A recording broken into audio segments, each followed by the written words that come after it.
Well, we roll along another episode of Coastin, and we're pleased to be joined by a member of a front office that some of you might know for some other reasons. It's the president of the Maine Mariners, Danny Briere, former Buffalo Sabre, Philadelphia Flyer. Notably, that's my connection with the Reading Royals, rooting for the Flyers. So, Danny, it's wonderful to have you on. Thank you for coming on. And where do we find you on? It's a gloomy day here in Reading.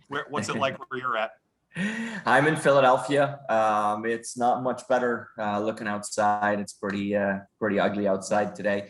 But the weather's starting to change. It's almost golf season. But I remember as a player when March hit, and especially April, which is right around the corner, to me that smelled like the playoffs. And it's a little weird this year. The regular season will leak into May even before we start the playoffs in the NHL. So ECHL, same thing.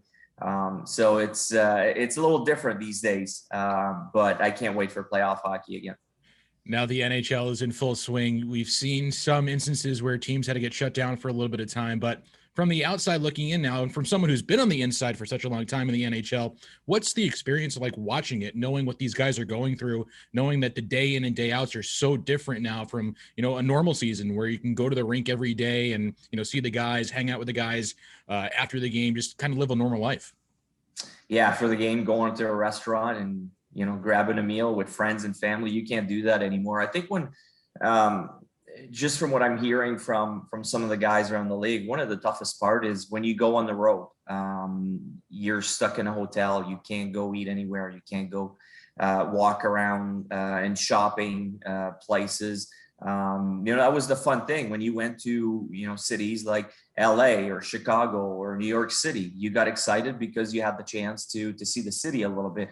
Nowadays, the guys have to stay quarantined inside the hotel. So it's, it takes a little bit of the life away from playing in the NHL. I think that's the one area that they can't wait to have back, a little bit more freedom to go around. And the guys have to be careful. They have to be careful because they know if they're the one guy that gets COVID and bring it back to the rink, it could shut down the whole operation, not just for their team, but for the NHL as well. So it's pretty risky for the guys whenever they take a chance on going out to eat at a restaurant or just shopping somewhere at a mall. During your career, were you the guy that tried to get the other guys motivated? Like, hey, let's go for a walk. Let's go maybe somewhere we haven't been. Or were you more of the, just following where the guys would go or stay in the room a little bit longer type of guy? I think early in my career, I would follow a little bit more as I got more comfortable and a little bit more of an older guy around the team. I felt more comfortable taking guys to the places that I wanted to go and like to go. So I didn't mind organizing meals here and there for the guys. You got to stay in a lot of the same places travel-wise in your career playing with Philly and with Buffalo. What were some of your favorite spots on the road? Restaurants, cities, stuff you had circled on your calendar, knowing going into the season, can't wait to go to this place when we go here. Can't wait to see this when we go here. What were some of your top spots? We had them all lined up. Chicago was always one of the favorite city to go to. Being French Canadian, going to Montreal was pretty special. Not so much for going out to eat, but mostly for me personally, to see some friends and family that I hadn't seen or had a chance to see during the hockey season. Some of the best restaurants, I remember going to play Florida, the Panthers. There's an Italian restaurant called D'Angelo's that we like to go to in Tampa Bay. It was Burns Steakhouse. So it seemed there's always a choice of 2 or 3 top restaurants everywhere we went that we always, kept on the list.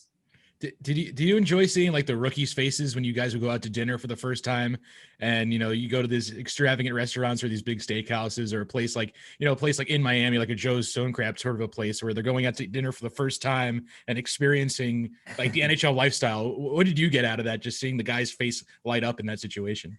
Yeah, I was pretty amazed myself when I first started. I couldn't believe, and felt shocked at first when I would say, you mentioned it, the lifestyle. I'm not afraid to admit it. It's a fantasy world when you're playing the NHL. I was very, very lucky to have played in the league for so long, but it's not the reality. Every night, like you said, you're going out to great restaurants, great places. At such an early age too, and sometimes it's dangerous because you start to take it for granted. And I realized quickly when I retired that it was back to reality pretty quick. But I think I enjoyed it. I felt very, very lucky, very blessed to have experienced for so long. Now, so much of being an NHL player, the traveling around, which we talked about, but you yourself being in Philadelphia, going up to Portland, going and see the Mariners play on the road, that has become a big part of your experience working for the team, and not just being in Portland for a few days and then being in Philly for months at a time. How have you adjusted to the world the last year and a half or so now, where it's like that's not as much of a thing that you can do as much? Yeah, and honestly, I loved it because I lived that lifestyle for so long in the NHL, traveling, going to different cities. Every other night you're in a different place. And when I retired, the first couple of years, I didn't do any of it, and I kind of missed that. I miss seeing something different, waking up in the different city every night, or every morning. Sorry. So that was interesting. But yeah, nowadays it's been weird. It's like I'm back to the days after I retired. Now we can't go anywhere. We're stuck in place. But I'm confident that pretty soon we'll be able to change that with the vaccine rollout. More and more people are getting vaccinated, and I hope that we'll be back somewhat in a more normal way when next season starts in October for the ECHL.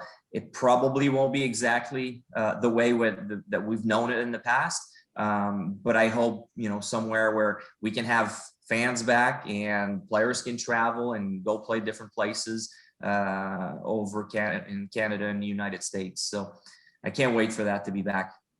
What did you do over this quarantine? I know right off the bat it was kind of weird. It's kind of okay, maybe an extended off season for a little bit, but as time went on, everyone started to think, okay, well, it's going to be a little longer. So now you're kind of stuck in place. And you mentioned, this is right out of, it's kind of like your retirement again, where you have to get used to staying at home. What'd you do to stay busy? And it obviously had to be tough for you because you couldn't go home over this time. You couldn't get over the border.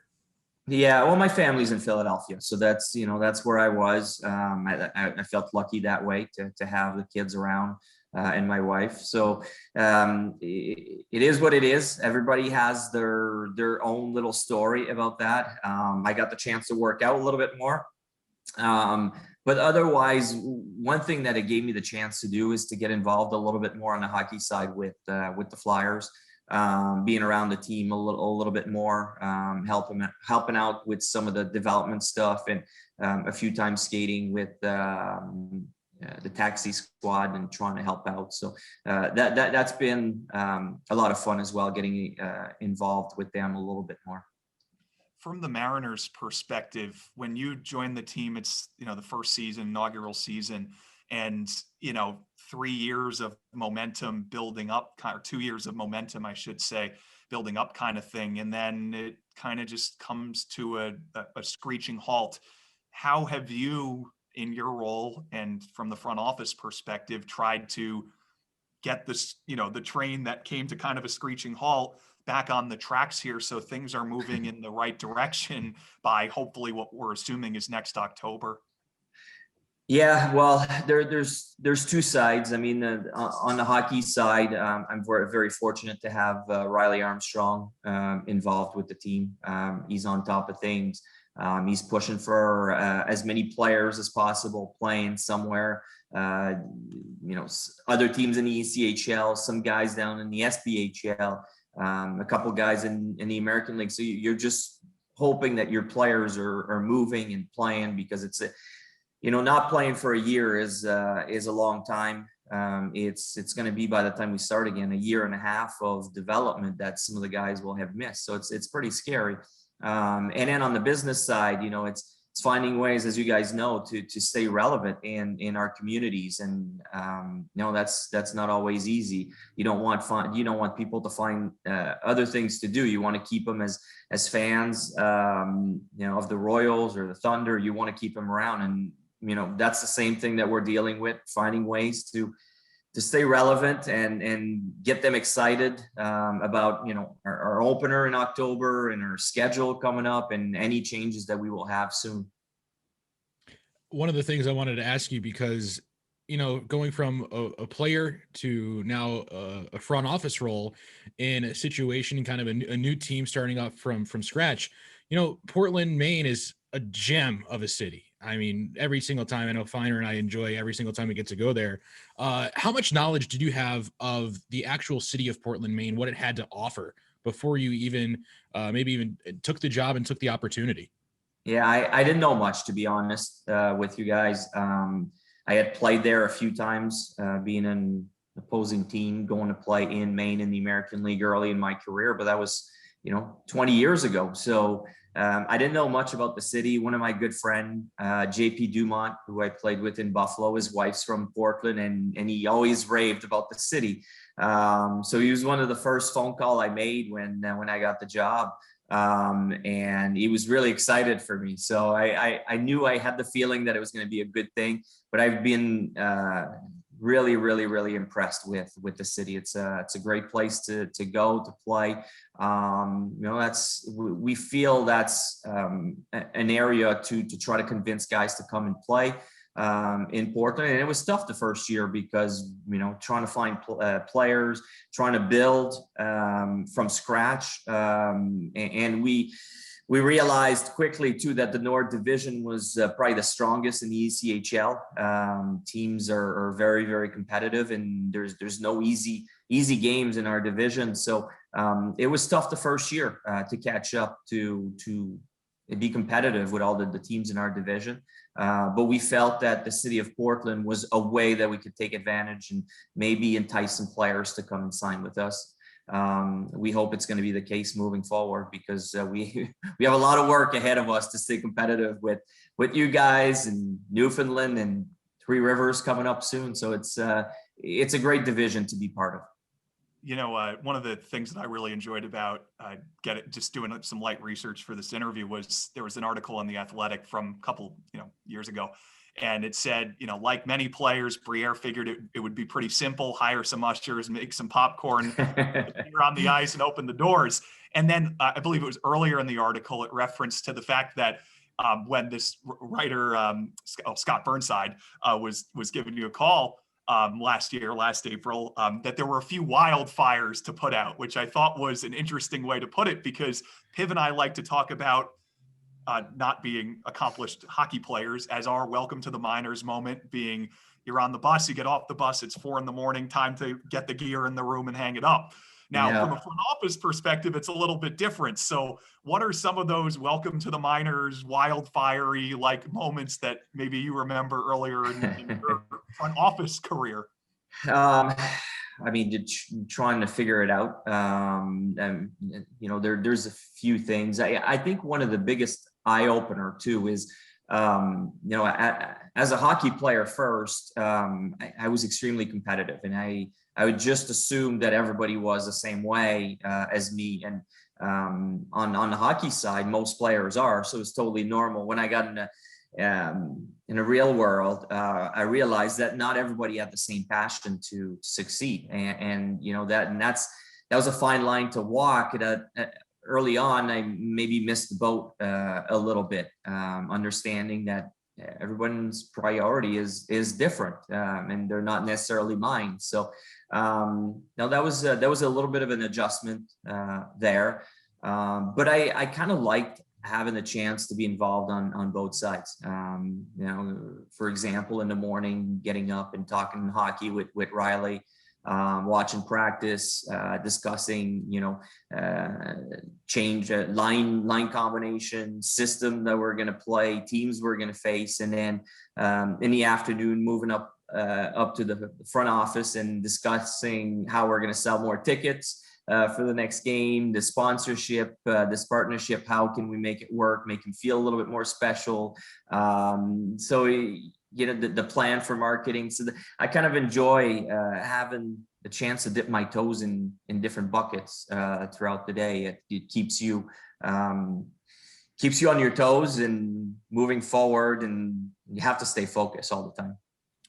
I want to transition into your playing career for a little bit. If we ask you some questions about that, two-time All-Star, Daniel Briere. I know, people probably introduce you as that now. The first time you went to the All-Star game, you were the MVP of the All-Star game. I saw that today, and I knew that. But it didn't start that way.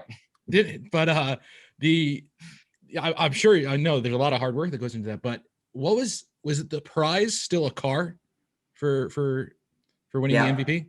Yeah. So okay, so I'm trying to remember what the sponsorship was for the NHL back then. What was what kind of car was it? It was a Dodge Nitro. Dodge Nitro was all souped up by Chrysler. That was pretty cool. But what I meant by it didn't start that way. When I arrived, I was a little late. I had something that we were played in Montreal, and I think I had to go visit my junior team after the game. So anyway, I got to Dallas for the All-Star game a little late the next day. Most of the players had already been in, so I came in last second, trying to get ready, jump on the ice for practice and time with the rest of the team. And the security guard didn't believe me that I was a player. She thought I was a stick boy or someone that was trying to sneak in and get some autographs. So they had to get the NHL on the line and send a supervisor because she wouldn't let me through. Didn't believe I was part of the All-Star festivities. So that's what I meant. It didn't start that way. But it ended really well. It was pretty wild having a chance when you're being on the ice with guys like Joe Sakic and Brendan Shanahan, Zdeno Chara, Danny Heatley, Hossa, Crosby, and Ovechkin were there. So, to be named the player of the game was pretty wild. Something that I'll cherish for the rest of my life. But that Dodge Nitro was actually pretty cool. And in that summer, when I called to order it, I had it shipped to Gatineau in Canada and surprised my sister with it. So it was, as a big brother, it was kind of one of those cool, stories or cool little thing that I could do for her for all the time that she'd spend, following her big brother throughout different ranks growing up. I'm sure she didn't always like it, but it was a small token of appreciation. One of the things that I really enjoy about Buffalo is the fans' passion, which is obvious from the Bills. I've only made it to one Sabres game in Buffalo in my life, and I was blown away. I think they beat the Stars in a shootout in like 2011 or 2012. I forget which year it was. But you're seen as somewhat of like part of that era with Chris Drury, who you now have a chance to work with, and some of the great Buffalo teams of the last 15 years. How do you view that being part of, one of their last really great runs at making a cup, decade and a half later? Yeah, I honestly, I feel bad for the fans there. Great fan base, very, very passionate, dedicated. I loved playing there. I loved playing in front of them. They care extremely about the Sabres and the Bills. It's tough what's going on. I think we're coming on 10 years without a playoff berth for the Sabres. We saw what happened yesterday with the firing. Now they've lost 12 games in a row. As an ex-player, it's not fun to see. I hope they figure it out. I hope they can get back on track, because the fans there deserve a team that's competitive, at least, and a team that can bring some hope to the fans of Buffalo. Buffalo is another one of those gem cities. There's so many good spots in Buffalo. I've been to a few Sabre games, and my dad, my dad would probably get mad if I didn't ask you this question, because my dad does a lot of business in Buffalo. He lives on Long Island, but travels up to Buffalo. What are some of your favorite spots? And I know my dad loves a lot of the restaurants there. what are some, I know I'm asking food questions over and over again, but I like to get people's perspective on this. I do this with everyone. But Philly talk. Wait till we talk about Philly, right? Okay. We'll get to that in a second, Finer. But what are some of your top spots in Buffalo? There's an Italian restaurant called Filetta's outside the city in the suburb a little bit that I love. Probably my favorite. Nowadays, when I go, there's a steakhouse called Sear. Right, it's a new place downtown that I like to attend if I'm staying downtown in Buffalo. But you're so right. It has so many gems. People don't expect, because it has a bad reputation on the outside, but once you know where to go and you know the people there, Buffalo is a wonderful city. So I got to follow up with this one: Duff's or Anchor Bar? A tough question. Probably Anchor Bar. Yeah, I'm with you there. I think Duff's are a little too crispy. I think it tastes a little too fried. It's like Anchor Bar. Yeah, I was more Anchor Bar myself. Yeah. And it's cool. You walk in there, you see all the license plates on the wall. It's it's the place to go. So I wanted to get that question out of the way. I don't know if it's going to cause any controversy in terms of Buffalo, maybe we'll find out. Buffalo media picking it up, but make sure to always credit Coastin podcast presented by FloHockey if you're going to do that in an article and take Denny Briere headline. We won't tweet that clip, so the Portland fans will see it. One of the things that I think's interesting is that you were a part of 2 lockouts, which it sucks, but you had to go find different places to play. How did you end up playing in Switzerland, and how did you end up playing in Germany as your final destinations there for the 2 different lockouts?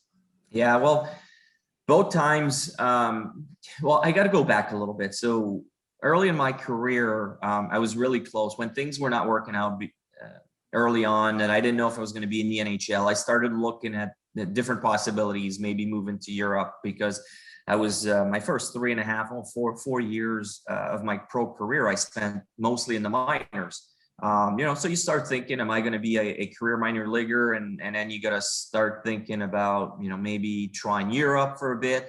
So I was looking around. And then, luckily I was very fortunate. I was able to break through in the NHL and make my way through. So when the lockout came, I called my agent and I said, you know what, I'd like to experience Europe, even if it's, the lockout only lasts a couple of weeks or a month, maybe 2. I'd like to give it a try. So he started looking around, and the first time around in Switzerland, Bern said they were interested, and it was done within a matter of a couple hours. It was really, really quick. And then I enjoyed it. The whole family came. The kids went to school even there in Bern. So it was a great experience as a family. And then the second time around, another lockout. What was it? 9 years later. And again, I called my agent. I said, you know what? I had such a great experience the last time. I'd like to give it another try. So we called Bern. And in Bern, were full. They had all their players. There's no way they could make it work. So had to wait a couple of days, and then all of a sudden, Berlin called, and they wanted both Claude Giroux and I to come together as a package, and we jumped on that, and we really enjoyed it. It was a great time. Now having a chance to play in Switzerland and Germany, two great countries. In Europe, to experience a lifestyle a little bit, because it's different than if you're going on vacation for a week. In Switzerland, I was there for almost 5 months the first time around. And then in Berlin, we were there for 3 months. So, you're living with the people there. You got to learn to speak the language a little bit. You got to do your groceries. You got to shop. You have to be able to navigate the ins and outs, and not just, you're not just a tourist. So it was interesting. Really loved it. How did you deal with, it's very meat heavy for breakfast a lot of the time in Switzerland and Germany. Did you find a way around that, or did you have to adjust? Again, another food question here, but I'm not a big breakfast guy. I like to save my calories for lunch, especially dinners. So I would always try to find something a little on the lighter side. Like they're big on croissant over there. So that's what I jumped on rather than a big heavy breakfast. Even when you go to the DoubleTree in Reading, Pennsylvania, you skip out on the great breakfast spread they have there.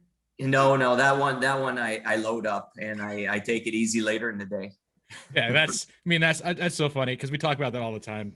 Just when we have new guys on the bus and stuff like that, they're always like, oh, where can we go for breakfast? I was like, guys, when we go to Reading, no, just know you get free breakfast, and it is the best breakfast in the league. So and they're like, no way, like it's a hotel breakfast. I'm like, trust me, guys, you'll be fine. Don't worry. So that's like the NHL caliber breakfast that you get in the ECHL. Going back to your playing career, and you made the change going from Buffalo to Philly, and those last few years you were in Buffalo, there were some heated playoff series between the Sabres and the Flyers. And one of the things I want to talk to you about, I was thinking about it earlier. I was like, one of the big highlights that I remember, and still people look up on YouTube all the time, they look up hockey hits on YouTube, and one of the big ones that pops up is the Brian Campbell RJ Umberger hit from the I think it was the conference finals or the semifinals, one of the two, in double over or in single overtime. The game would end up going to double overtime. Yeah. And I knew you were playing in the game. I watched the highlight today, and I didn't realize how close you were to the actual hit. You were standing you were skating up the ice right next to RJ Umberger. I heard it. I heard the hit. You didn't see it though. No, but I heard it. Yeah. So when that happened, I mean, obviously now that I know that you didn't see it, but you heard it. And I now actually piecing it together, watching the highlights, because you kind of skated over at the end when they're doing the little dust up. And I think you were kind of confused as to what actually happened, but take me through those, because you guys had a scoring chance, I think 3 seconds before that hit happened, that almost ended the game in overtime. So kind of go through that again, that whole couple minutes. Yeah. And you're in the zone too, because it's overtime. It's high intensity. And what I have to say too, is for us, that was game one. It was our first playoff game, with this team, because the previous years we hadn't made the playoffs. We make the playoffs and we have to face the big bad Flyers to start with. So for us right away, it was a tall task. I don't know that we were fully comfortable playing a playoff game against, a big physical team like that. And it was a little scary. So all of a sudden now we end up in overtime in game one, and it's like, oh, wow, we have a chance here. We have a chance to win this game. We have a chance to win the series. So the focus was fully on. I remember we were in the offensive zone, and then the Flyers got the puck back, and, they're breaking out of the zone. And the big hit happened. But after that, I'm kind of circling around. I know something happened, but I don't know exactly what. But at the same time, you're trying to stay focused on the task ahead. And it was a hit. In the playoffs, they always happen, and you move on. And it's just when I saw the replay that I saw how big the hit was and how scary it was for RJ Umberger to be sitting there completely out. So it's never fun to see that. But I think for us, it probably gave us a big boost in thinking that, we can play, we can be physical, we can beat a good team like the Flyers.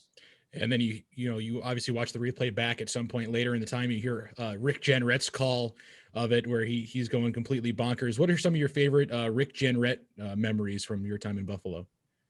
Because as broadcasters, we have to ask this question, talking about the broadcaster. Oh yeah, I mean, there's so many of them. I think my favorite call is the May Day call. I wasn't on the team; that was way before me. But that's one that you can't forget. The Pat La Fontaine. I love hearing that still. I think the Jason Pominville goal when we eliminated Ottawa was pretty wild. There was the one against Carolina when we won Game 6 to send it to Game 7, back to Carolina, and he says the train is leaving Buffalo for Carolina. That was pretty wild. When he called, he said these guys are good, crazy good. There's so many of them, and it's funny a broadcaster is just as much or maybe more known than the players, but that's the case with Rick Jenner. That's how good he is. Same thing in Philadelphia with Jim Jackson, and stepping away from the broadcaster side. We'll jump back and ask you a couple Mike Keeley questions because we'll know he'll still be tuned in at that timestamp on the interview, like for sure, 100%.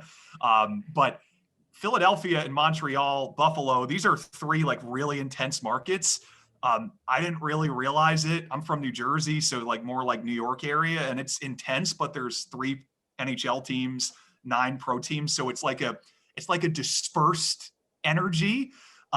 Philadelphia is as intense especially with the Eagles, borderline volatile at times. Yeah.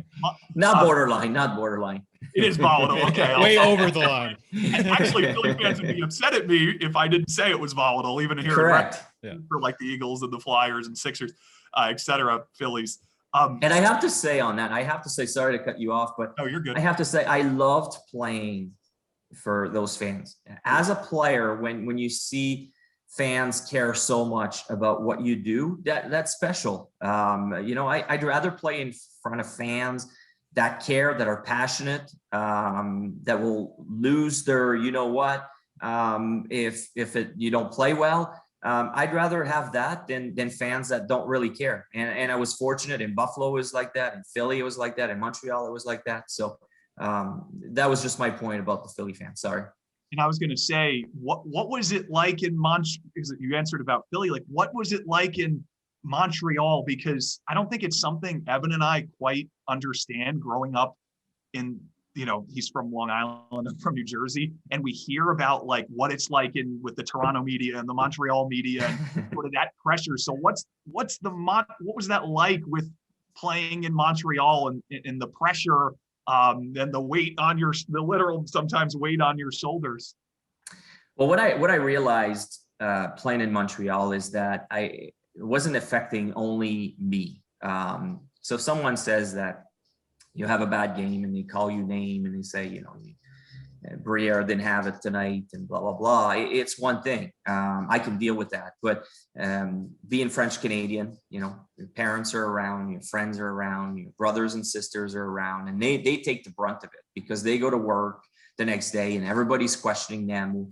Why is your buddy not producing? Why is your brother? Why does he suck so much? Why? So that's what I realized, that it wasn't only affecting my life, it was also affecting the life of the people around me that I love. And that's where it got to be a little bit much. I mean, I can handle the media by myself. I don't mind, giving interviews for hours after practice or after games. But when it starts affecting your loved ones, that's when it got to be a little tough. I wouldn't change it for the world. It was awesome to have the chance to wear that jersey, such a storied franchise in Montreal. And the one thing I have to say is, you play on a Monday night against the Atlanta Thrashers, and I know they're not part of the league anymore, but it is like playing the Boston Bruins on Saturday night in Montreal. It doesn't matter which night of the week. It doesn't matter who you're facing. The energy, the atmosphere in that building is like Game 7 of the Stanley Cup playoffs every single night. So motivation-wise, it was really easy to get up for every game. You would never be left, with dead legs and not having the sense of urgency to show up that night because the energy was so high and you knew everybody was fired up to be at the Bell Center. So, like anywhere else, there's some things that are a little tougher to deal with. There's things that are way cool to deal with. That's how it was in Montreal, but I'm proud, very flattered to be able to say that I was a Montreal Canadiens, at least, for one season in my career. I had the experience. I went to 2 Canadian games in my lifetime, Canadiens games. And the first one I ever went to, so obviously it's, you're going to like the cathedral of hockey. Yep. Going there. You walk in and, it's a different atmosphere. You can't even describe it. So I walk in and I think they were actually playing the Flyers. I think you were probably playing in that game. It was PK Subban's first home game as a member of the Canadiens, because he played on like the road, like I think 2 nights before. Okay. And so my dad and I are in the upper deck, and in the upper deck at Bell Center, it's steep, so they have the railings right in front of you so you don't fall out. So I'm kind of gauging the crowd a little bit to see, you know, who's going to be crazy. So there's this woman sitting next to me. She's probably late 70s, early 80s. You know, like the fact that she's up in the upper deck is like good for you. Good for you. She got up there. Yeah. So I was like, okay, so she's probably going to, you know, maybe be overwhelmed by the crowd, but she was the loudest person in that building. She took out this flag. She was flying it. It was unbelievable. And I just remember how awesome of an experience it was. It's like, you can't even replicate in any sort of arena, no matter how big the game is, no matter how passionate the fans are. It's just a different animal. Yeah. Game at Bell Center. Yeah. And you know, for me, it started because I lived, when I played there, I lived 3 blocks away. So it's actually quicker walking down the hill to the Bell Center rather than drive to the other side of the building. That walk would take me 7 or 8 minutes, would energize me so much because you could feel it through the city. There's a different feeling that you can't explain going through the city. You're walking, people are walking into the building. There's that energy. And I would get fired up just on my walk 3 blocks from my apartment to the Bell Center. And that's how I would, you know, that was part of my routine to get focused and to get into the game. Like you said, Evan, it's tough to explain the energy that is in the building. Every game is like a playoff game there. It's pretty wild. Wanted to finish up. We got to ask the Mike Keeley questions. We really appreciate your time, but we can't get out of this without asking a few Mike Keeley questions. So, what was it like the first time you met Mike? What did you think about Keels? And has your meeting of him anything changed? I would say maybe. Mike has come a long way. The first time we met him, the first time I met him, you know, we were coming off the bus. The team was coming off the bus somewhere, might have been Adirondack, you know, and he got off the bus with his suitcase and walked right into the rink and disappeared. And I was like, oh boy, he's got a lot to learn there. So we had a couple talks. Riley grabbed him. You got to help out, buddy. You're part of the team. You want to be part of the team. You're going to help out. But he's come a long way. I've been really impressed with him, how he's improved, how much more confident he is from day one.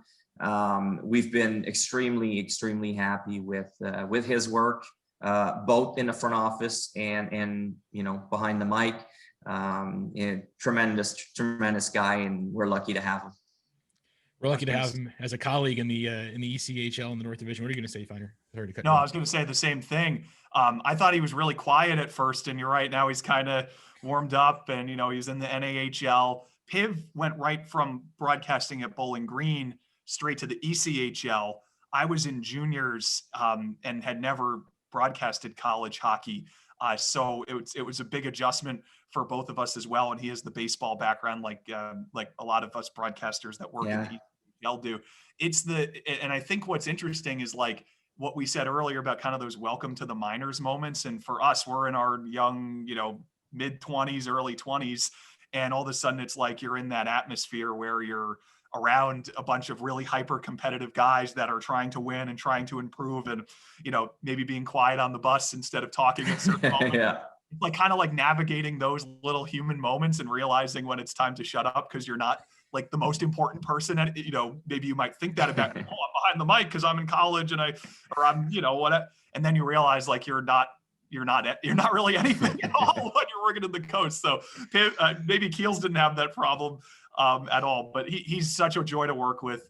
And he talks about Rochester and his love for the Chicago Cubs all the time, which I try to tease him out a little bit about, but it's been great to work with him for sure. Not even a question, just, you know, just the experience. Well, if you care about him, I don't know if you know that, but he's on suicide watch. He's a huge Buffalo Sabres fan growing up in Rochester. And what's going on with the Sabres has been killing him. We've been on his case too since the start of the season, teasing him about the Sabres. So we had to back off and kind of let him off the hook a little bit because it got too serious for him. So if you have time, just make sure you check up on him to make sure he's fine and he doesn't need any more help. Yeah. So what's it like though? Because you're teasing him, and he's like, "I grew up watching you playing for nothing." Because he just keeps defending them. He keeps defending every decision they make, and he's got the blinders on. He's got the blinders on solidly. Yeah. So he's drinking a Kool-Aid. So it's pretty funny. We have we make fun of that with him all the time. So we have a good time. That's got to be really interesting for you now after you've been away from the game for a few years now, getting approached by people who, I vividly remember watching you play, for the majority of, my childhood when you were playing. It's just kind of strange, in a way. Like the first time I met you, I was like, oh, it's Danny Briere. I remember watching him, in the Cup final, when he was with Philly. I remember, because I'm an Islander fan growing up, and like I saw you play so much, and now it's just like, hey, Danny, what's going on? So it's kind of like a kind of a different situation. So I'm sure with him, we got to actually talk to Michael about this and see what his perspective is, because now he's working with guys like yourself. He's working with Chris Drury. I mean, he's in it now with you guys. Yeah. Well, kind of like all of us. And, after a while for me, I remember those days, but when I meet people, it's just, business as usual.